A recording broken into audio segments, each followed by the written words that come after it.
फ्रॉस्टच्या छोट्याशा कवितासुद्धा मोजक्या शब्दांमध्ये खूप काही अघटित सुचवून जातात.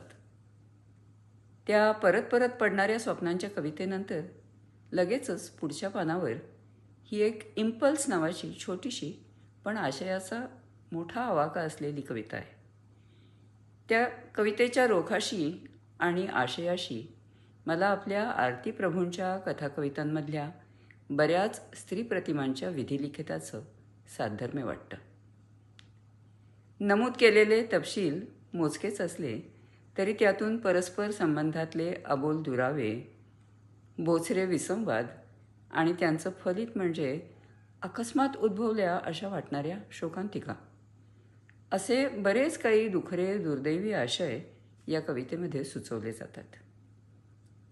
साधी सुधी आयुष्य अचानक आडवळण घेतात तेव्हा बरंच काही मनांमध्ये साचलेलं दडपलेलं जे असतं त्याचा असा विस्मयकारी उद्रेक होतो. बघा पटतंय का? मूळ कविता अशी आहे. The impulse. It was too lonely for her there, and too wild, and since there were but two of them and no child, and work was little in the house, she was free, and followed where he followed the field or felled tree. She rested on a log and tossed the fresh chips, with a song only to herself on her lips. And once she went to break a bow of black adder. She strayed so far she scarcely heard when he called her, and didn't answer, didn't speak or return. She stood and then ran and hid in the fern. He never found her, though he looked everywhere, and he asked at her mother's house, was she there?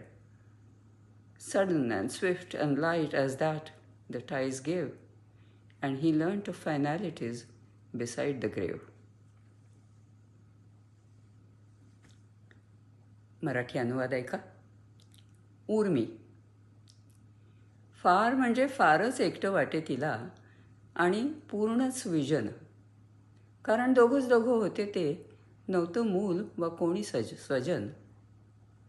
घरात काम नसेच फारसं, ती होती मोकळीच तशी. मागोमाग फिरायची त्याच्या नांगरटीत किंवा लाकूड तोडीपाशी.